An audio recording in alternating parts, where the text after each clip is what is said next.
Au nom du Père et du Fils et du Saint-Esprit, Amen. Grande joie d'être là avec vous en ce mardi 26 avril. Et nous sommes encore dans cette semaine après la fête de la Divine Miséricorde. Et nous voulons saisir toutes ces grâces de la miséricorde pour pouvoir les bien vivre et pour pouvoir les communiquer pour les autres.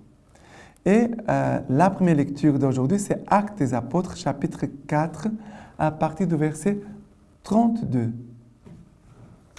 La multitude des croyants n'avait qu'un cœur et qu'une âme. Nul ne disait sien ce qui lui appartenait, mais entre eux, tout était commun. Avec beaucoup de puissance, les apôtres rendaient témoignage à la résurrection du Seigneur Jésus. Ils jouissaient tous d'une grande faveur.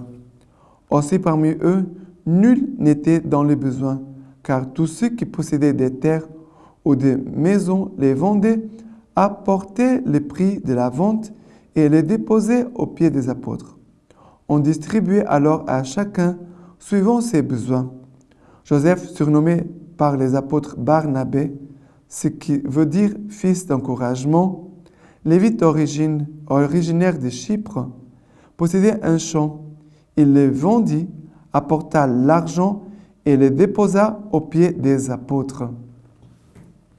Alors, cette parole ici nous montre la première communauté chrétienne. Et ce qui se passe ici, ça devait être la même chose aujourd'hui. Malheureusement, on ne le voit pas toujours. Mais qu'est-ce que les Actes des Apôtres nous parlent sur cette première église? Nous dit, la multitude des croyants n'avait qu'un cœur et qu'une âme. Ça veut dire qu'ils étaient dans l'unité. Il n'y avait pas de disputes, de confusions, de conflits, de bagarres. Il n'y avait pas ça. Ils étaient tous unis dans un même cœur et dans une même âme.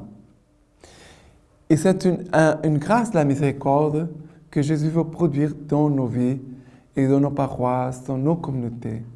D'avoir un seul cœur, une seule âme. Et pour vivre cela, ça va exiger beaucoup de force dans notre âme. Parce que qu'est-ce que l'homme veut? Toujours imposer sa volonté, veut toujours avoir raison. C'est toujours le combat de l'orgueil de l'homme. Et ici, c'est toujours pouvoir se mettre ensemble pour chercher le mieux pour tous.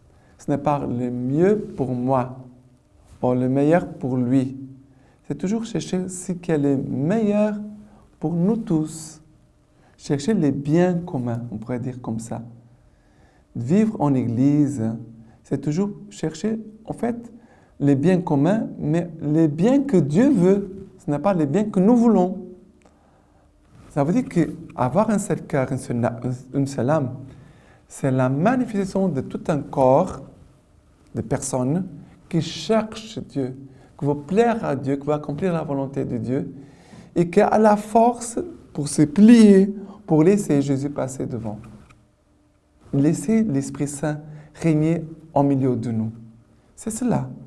Avoir un cœur, un seul cœur, une seule âme, c'est de permettre à l'Esprit Saint de régner au milieu de nous. Et après, la parole continue en disant, « Nul ne disait sien ce qui lui appartenait, mais entre eux tout était commun. » Avec beaucoup de puissance, les apôtres ont des témoignages à la résurrection du Seigneur. Vous voyez bien, l'unité, un seul cœur, une seule âme, produit quoi? Un fort témoignage de la résurrection du Seigneur. Et un autre deuxième fruit, premier fruit de l'unité, c'est un puissant témoignage de Jésus ressuscité. Deuxième fruit, ils jouissaient tous d'une grande faveur. Ça veut dire que le peuple, les païens ou les chrétiens étaient présents, le peuple les aimait. Ils les aimaient. Malheureusement, aujourd'hui, être chrétien dans notre monde, c'est compliqué parce que les gens n'aiment pas les chrétiens. N'aiment pas, malheureusement, dans notre monde, la foi chrétienne dérange parce que nous sommes dans un monde perverti, plein de mensonges, plein de corruption. Et quand on commence à annoncer Jésus-Christ, les ténèbres se manifestent, se réveillent. Mais ici, les chrétiens ils avaient un bon témoignage parmi toutes les personnes et les personnes les aimaient.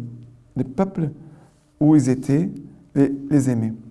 Et après, il nous dit ceci, aussi parmi eux, nul n'était dans les besoins, car tous ceux qui possédaient des terres ou des maisons les vendaient apportant les prix de la vente et les déposaient aux pieds des apôtres. On distribuait alors à chacun suivant les besoins. Ça veut dire que personne n'était pas dans les besoins. Ça veut dire qu'il n'y avait pas une personne très riche, pleine de richesses, qui avait tout, et l'autre juste à côté qui n'avait rien.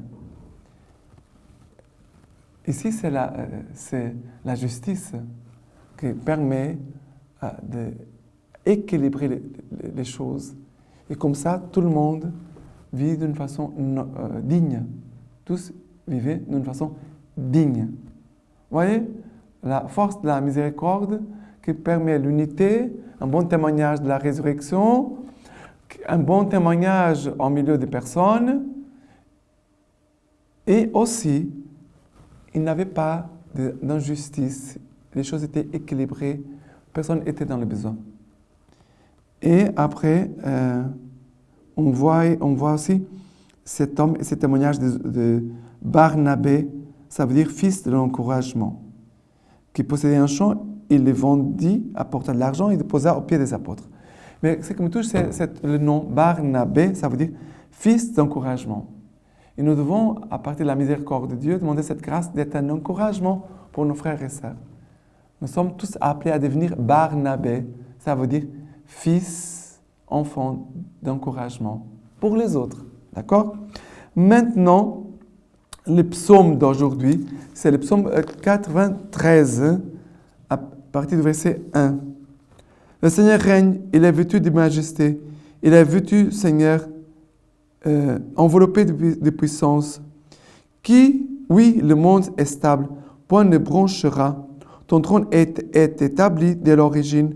Depuis toujours, tu es. Seigneur, depuis toujours, tu es. Ça veut dire, Seigneur, tu es stable, je peux m'appuyer sur toi. C'est mon roc, c'est ma forteresse, mon appui, ma citadelle, mon assurance. C'est le Seigneur, vraiment, Jésus vivant, ressuscité. Seigneur, plein de miséricorde. Et après, ton témoignage est véridique entièrement. La sainteté est l'ornement de ta maison. Seigneur, en la longueur des jours. À nouveau ici, ton témoignage est véritable entièrement. La sainteté est l'ornement de ta maison. Voilà cette communauté primitive dont nous avons parlé tout à l'heure. Elle avait ce témoignage vrai et aussi de sainteté qui était comme un ornement de la maison. Ça veut dire un ornement de l'Église. Maintenant, l'évangile, c'est Jean chapitre 3 à partir du verset 7. Il vous faut naître à nouveau. Le vent souffle où il veut et tu entends sa voix, mais tu ne sais pas d'où il vient ni où il va. Ainsi en est-il de quiconque est né de l'Esprit. Nicodème lui répondit, « Comment cela peut-il se faire ?»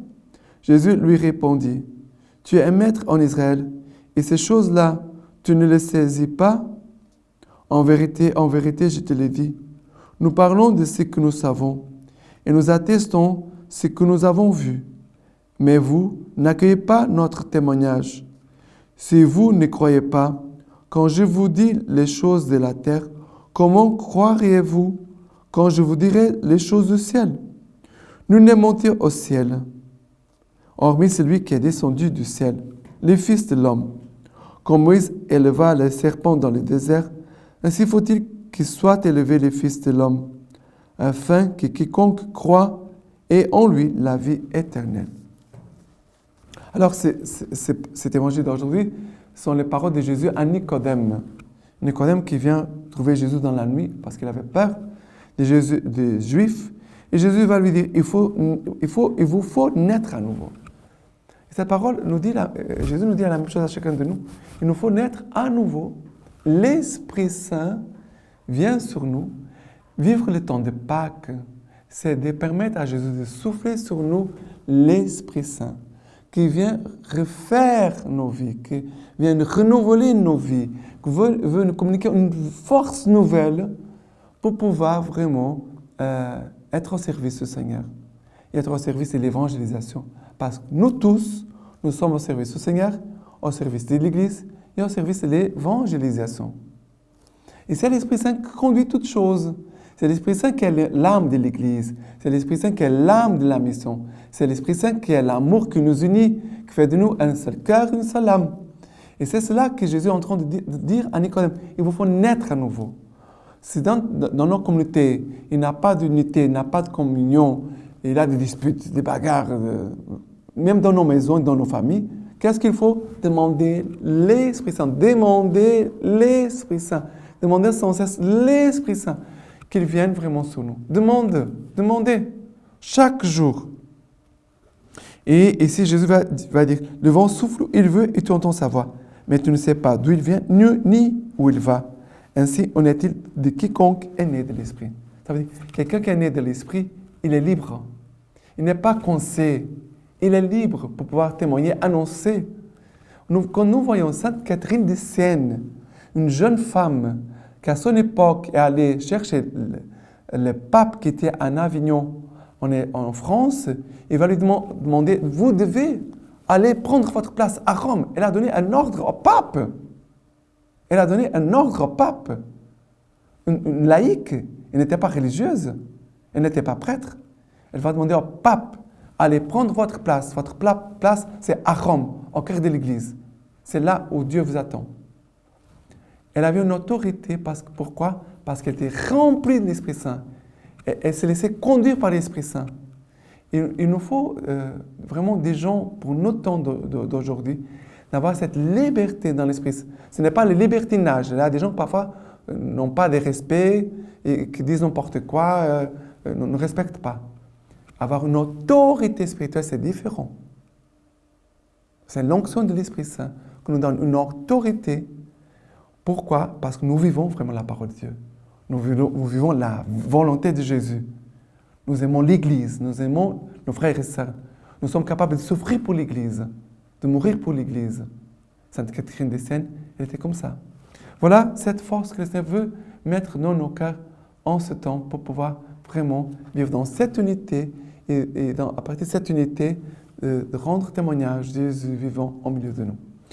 Et maintenant, la lecture patristique de Saint Fulgence, évêque de Ruspe.